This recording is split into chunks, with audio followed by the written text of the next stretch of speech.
Okay, so if you're not aware, Marvel is currently in the middle of an event called One World Under Doom. And in this event, Doctor Doom has essentially become the dictator or leader of every single country on Earth. Every single country on Earth has now become a province of a unified Earth. And Doom calls it a Grand United Latveria. And I think this issue is kinda hilarious because of what Doom is saying. He's basically saying the government is not going to save you. He says capitalism cannot and will not save you. No one can save you except for one single person who can make the hard choices, one who is above being bribed, corrupted, and one who does not care for the petty comforts that confound other men. That does sound pretty noble and pretty base. Doom is doing a global broadcast and he says war between nations is totally outlawed. It will not happen. There will be no conflict between any province of Latveria. And then he continues by saying every single citizen is going to be treated with the same baseline respect. He says, you have struggled under inequality. You have been made to go without medicine, without knowledge, and you have been made to pay for basic care, or you have been made to die. He then continues and says, every person on Earth as an honorary citizen of Latveria will have access to free and universal healthcare. And he says, everyone on Earth will have elite tier education all the way to postgraduate levels for everyone who chooses to avail themselves of it. No longer shall the highest levels of attainment be reserved only for those who can afford emigration, much less schooling. These ideas, these inarguable wins for civilization, they are not new, they are expensive, yes, but complex. They were never impossible. They have simply been left off the table through greed and moral cowardice. And after Doom says all of that stuff,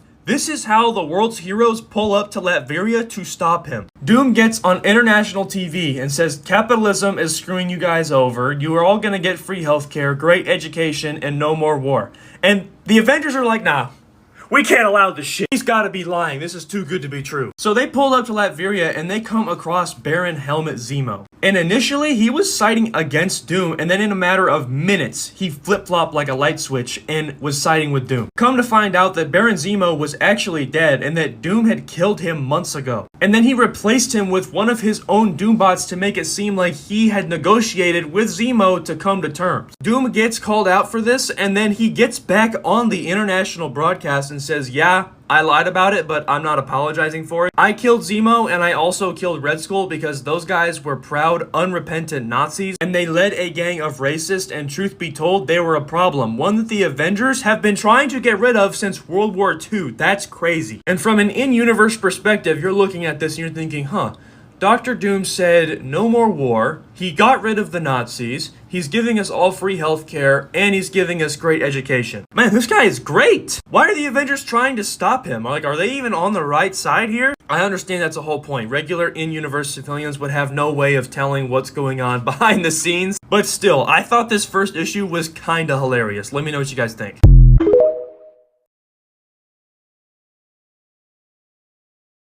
What animal is Doctor Doom in Earth 8311?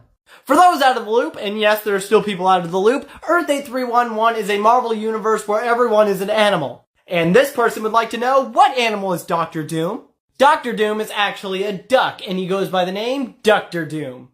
Doctor Doom has gone toe-to-toe with Peter Porker Spider-Ham on many occasions. And his future counterpart, Doctor Doom 2099, is actually the reason why Pigel O'Hara, or Spider-Ham 2099, got his powers. But you can check my playlist below if you want to learn more about that. Ranking every Doctor Doom design from the dumbest looking ones to the best. In last is the abomination that is the Fan 4 stick from 2015 one. I hate this like robot alien looking design. They tried to like blend his face with the mask instead of just giving him the iconic mask, and it looks like he's trying to hold off the time stone. Terrible. Number 9 is Fortnite's default Doctor Doom skin. This is a character known for having sauce. This is just such a bland and boring version of the character. 8 is Marvel Rivals 2099. Way too robot-y and too close to Infinity Ultron. It's such a letdown compared to other 2099 variants. 7, we're starting to get to the good suits. This is from the 1994 canceled Fantastic Four movie. The aura is kind of insane, a really good practical suit. 6 is Doom from Avengers Earth's Mightiest Heroes. This is a very typical Doctor Doom. Like if you tell someone to think of a Doctor Doom suit, they're probably thinking of some variation of this. And number 5 is Fortnite again, but this time with the Doom Pandora suit. The gold really adds a lot to this character. 4 is Doom from the Fantastic Four, World's Greatest Heroes TV show. Love the green cloak, a good version of the character. Yeah, he kind of looks like Fire Lord Ozai, but that's bonus points in my book. Hit that like and follow button before the top 3, but my number 3 is from the 2005 Fantastic Four movie. A great take on the classic Doom look we all know and love, and a great practical tactical suit. And number 2 is Marvel Rivals present day Doctor Doom. My only knock on it is that it's way too big and bulky, but otherwise this is an insane design. The fur hood, the gold chain, the spikes, the aura is insane. Number 1, the perfect blend between the classic and more futuristic look of Doctor Doom is Iron Man Armored Adventures. Doctor Doom Omnibus Part 3, let's go. You love that it's canon that Doom is on the nice list. Even Santa agrees that Doom is great. I'm just here to reaffirm this. Yes, Doom is canonically on Santa's nice list. He has also been Santa in the past. I think that was in a Lemon Pledge crossover, but yeah, he's done the work of Santa. So your childhood presents might have been given to you by Doom. What would Doom think about Lord Drakon? I do know a bit about Lord Drakon, because I'm a bit of a Power Ranger head. But I think Doom would think Drakon's methods are sloppy. Drakon is a pretty standard warmonger. Like, he fits the fascist villain mold perfectly, and I think Doom probably wouldn't respect that as much. How would Doom react if someone was Doom, like a clone of him or a manifested soul fragment or something like that? Well, it depends. Are they standing in his way? Doom is currently chilling around with a T-Rex version of him from another timeline where dinosaurs ruled the Earth. Even uses it as his mount.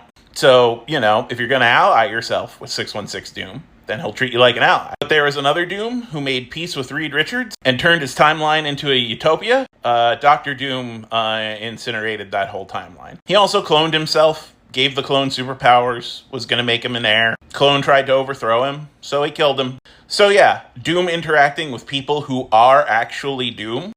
Same rules as everyone else. If you stand in his way, he'll deal with you. If you don't, then everything's fine. How often would you have to hail Doom? Doom has a psionic link to every Latvarian citizen. There is no schedule. He just knows. There's no, official Pledge of Allegiance, although some comics have portrayed people doing as such. Doom just knows. So, be careful of your thoughts there, buddy. How approachable is Dr. Doom for a regular person? Like, if a regular person wants his autograph. Doom has been portrayed on panel signing autographs before. That does not seem to annoy him at all. Of course people would want his autograph. He's Doom. What would Doom think of the Flash, in particular Wally West? I think he would probably put the Flash in the same category as, Spider-Man.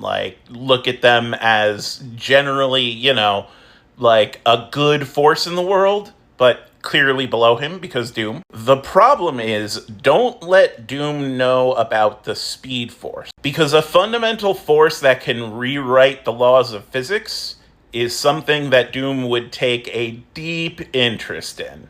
A deep interest in. At which point, it wouldn't be looking so good for old Wally. How does Doom feel about Hank Pym being confirmed as the Scientist Supreme? He's addressed this. It's not a big deal. Tons of people have had the title of Scientist Supreme. Like Lyle Getz, George Clinton, Victor Conrad. Don't know who any of those guys are? Exactly. Doom doesn't care. What is Doom's general view on ruling beyond Earth? While Doom has been shown to have, bigger aspirations at times, in general, his aspirations are kind of limited to Earth, at least in terms of protection. Like, if Earth is under threat, Doom does step up to address that threat. Doom, first and foremost, wants to rule, and he wants to rule the world, our world. He wants a one united Latveria that covers the whole Earth. Everything else is really secondary. And he knows you gotta, walk before you can run. So, Earth first. You keep hearing me say stuff like what you need. Do you only get stuff you need in Latveria, or could you get stuff that you want? Yeah, you could get stuff that you want. The limitation is, does this stand to be a threat to Doom or Latveria? So if you, want a bunch of big screen TVs, that's not a big deal. But if you go to Doom and you're like, I want a nuclear missile, Doom's gonna ask, why? And you better have a good explanation. How do you contribute to a society when Doom can make anything? Well, there are ways to contribute to society outside of, just providing labor. Art is one. Not actively damaging society, not making the lives of other Latverians worse. Doom expects that you help out. Doom can do everything, but, if you see someone who is, fallen down and scraped their knee, you don't need a Doom bot for that. You should help out your fellow Latverian. And if you're the guy who's constantly shoving people, then eventually a Doom bot's gonna have words with you. Basically, everything you do should make Latveria a better place. If you make Latveria a worse place, then you're in trouble. Wait, Doom doesn't care if someone steals? For the most part, no, if it's replaceable. If it's not replaceable, like your data, then Doom would probably care about that. But, I mean, if you're on the internet in Latveria, you're going to have a backup. And if you're worried that someone would harm you with that data, well, Doom steps in to protect his citizenship from harm. So I guess the question Doom would ask is, why is that data precious? And then he will take actions accordingly. Does Doom have any regular human friends? I mean, depends on what you mean by regular human. Like, he's the godfather to Valeria Richards, and she has no superpowers. And he's broken the fourth wall and hung out with writers like Jonathan Hickman. So, like, do those count as normal? If someone from Latveria discriminates against another Latverian, does Doom deal with them himself, or does he not care? Oh, Doom deals with them himself. Or, sends a Doom bot. Remember, 2 rules: hail Doom and contribute to Latverian society. If you are discriminating against another Latverian, you are actively working against Latverian society. And Doom's gonna have a problem with that. Has Doom ever admitted he was wrong about something? What are you talking about? Doom is never wrong. You hear that, local Doom bots? Doom is never wrong. What if someone steals something sentimental in Latveria? A lot of people have asked this, and like I've said before, Doom or Doombots will, or maybe one of the Mutant Task Force or something like that will probably step in. But remember I said there were only 2 doctrines in Latveria? Hail Doom and contribute to society. Part of the contribute to society is this: if someone local is causing problems, like stealing sentimental shit from someone, you and your community is expected to handle them to the best of your ability. Doom will step in if needs be, but like a functional community should be able to handle someone who's just starting trouble. Figure out why they're doing that. Do they need therapy? Are they not receiving enough resources? So it depends on how big of a problem it is. If it's a big enough problem, Doom will solve it. If it's a small problem, then Latverian society should contribute and help you out. You worry about the message that my Doom content is sending. Well, remember, Doom can only exist in fiction. Doom can only exist in a world where resources are infinite. Doom is a condemnation of dictators. Because you're supposed to look at Doom, and then you're supposed to look at every other would-be dictator and be like, wow, Doom's better than them. It's like, if this dictatorship were actually working, wouldn't you have universal healthcare? Wouldn't you have all your needs met? If your needs aren't met, it's not working. There is no right way to be a dictator. Doom is still a villain at the end of the day. You're supposed to be like, damn, this supervillain is doing more for us than our actual political leaders. And that's supposed to make you think. I mentioned the idea of suggesting something Doom hasn't thought of, and if it's genuine proven to Latveria, he'll just do it. But you wonder, if something like that happens, will Doom take out his wrath on you? Honestly, that's just a risk of living in Latveria. For the most part, it's gonna be fine. Doom knows he is not omniscient. He does not know everything, he just knows the most that you can. So for the most part, when Latverians have audiences with him, it's fine. But if you stroll up and you're like, Doom, I have an idea how to handle Reed Richards once and for all, you might get fried for that. It's just a chance you have to take. I mean, like I said, Doom is a megalomaniac. If you live in Latveria, that's just your life. What if you wanted to transition in Latveria? This has been a question that has been asked several times, and I've actually answered it several times. But yes, there have been on-comic panels of Doom just magically, genetically modifying people's bodies. If you want a body that you want, then yeah, you could just have it. Doesn't really matter the reason. You just get the body you want. Would Doom teach you magic? Probably not personally. Would Doom teach you magic? Probably not personally. But there are many accredited universities in Latveria that teach magic, so go ahead. You wonder how Doom would react to a citizen going up to him and saying, hey, obviously I'm never going to succeed because you're Doom, but could I as a hobby attempt to overthrow you? I do think you'd probably get fried for that. Ooh, that's almost 10 minutes of Doom trivia for that one. And I still got more in the hopper, so let's see if we can get another one of these out.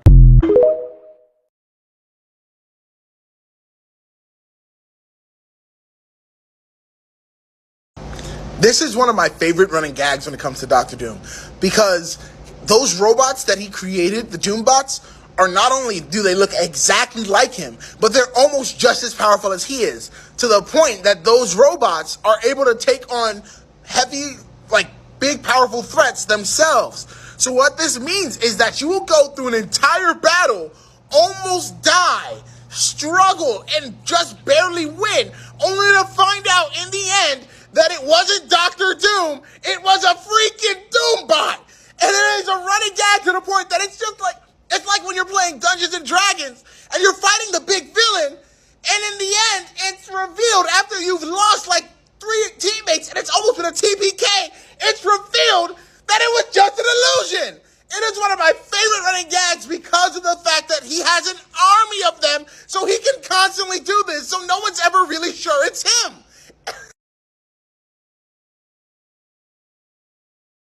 Yeah, okay, so let's talk Dr. Doom. Mr. Doom. Vic. Let's talk about Vic. Here is an extremely condensed history of Victor Von Doom. He was born in a small European country called Latveria, specifically in a Romani camp outside of Latveria. His mom dies when he's very young because of a deal gone wrong with Mephisto, aka Marvel's literal fucking devil. His dad dies of exposure not long after. Angry at the world for taking away his parents, but more specifically his mother, we never really hear about his dad again. Victor becomes obsessed with finding a way to contact and save his mother's soul. At some point, I don't know where, Victor makes it to New York, where he gets a scholarship to State University, where he becomes roommates with Reed Richards, and they fucking hate each other. Reed Richards is Reed Richards, aka hyper-rational dickbag, and Dr. Doom is the most pretentious man you've ever met, so obviously they are not going to get along. However, they are equally smart, meaning that they will debate back and forth about random scientific bullshit late into the night. In fact, they become essentially scientific rivals. While Reed Richards is developing spaceships to try and fly into the fucking sky and, you know, give his entire family superpowers,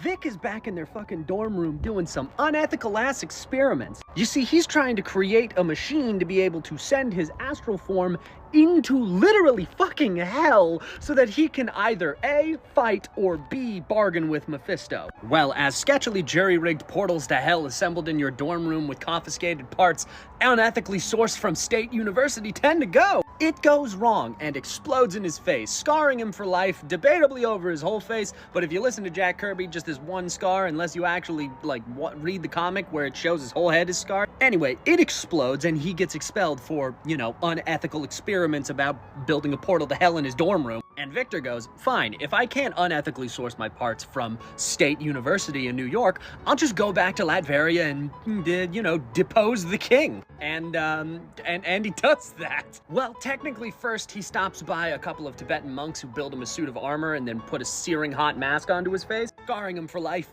even more. And then with his newly decked out suit of dope-ass armor, then he deposes the king. And then crowns himself dictator. And then doctor. Like, scientifically, yes, he's brilliant. He probably deserves the doctor, like, title. But he never actually, you know, got a doctorate. He's just a dictator of a country and decided that, yeah, I can do that, and just declared himself a doctor. University of Latveria, doctorate in dictatorship. I'm not sure. Doom is so many levels of extra, and it's so funny looking at his origins because they don't really make sense for a dude who mostly resides in a snow-capped castle wearing a suit of armor and a cloak. Dude was roommates with Reed Richards, and now he spends most of his day sitting in a throne. I mean, you can't fault the hustle. God damn. This Victor Von Goon figure has the most aura I've ever seen come from an Iron Man figure. I mean, just look at this mask design, it's super menacing, and speaking of the mask, stay tuned till the end to see who's actually behind it. You do get another mask with this guy that's more akin to the comics, which I absolutely love. For accessories, you get a nice array of hands that pair well with all of his accessories. This book is sketching me out though, I don't know if it's gonna manifest my nightmares or something, hopefully it's not the one of Pedro Pascal and my girlfriend. And how could I forget his Monarch Fortnite pistol? Here's Mr. Goon in all his glory. I really love how this figure looks. Those metallic armor pieces are really everywhere on this figure and it makes it stand out. Not that I wanted to sexually expose him for this clip, but you could see the armor's everywhere. You could also see a little something else. The articulation on this guy is about as good as all his live action appearances. He's really big and bulky, less Victor Von Doom, more Victor Von Eats Food. But the joints on this guy aren't too terrible. I sound like a doctor, but I keep telling this guy, I'm no Dr. Doom. Wait, say that again? Fuck you, I hated saying that as much as you did hearing it, but here's who's behind the mask, what you've all been waiting for, and what the fuck, man? I'm just Josh, and here's who's actually behind the mask, and it's of course good old Tony Stank. Overall, I just can't believe Marvel made an entire character based off a rapper, but the figure isn't all that bad. It has some flaws here and there, but overall, I really like the look, the design, and how menacing it is. Let me know what you guys think of this figure.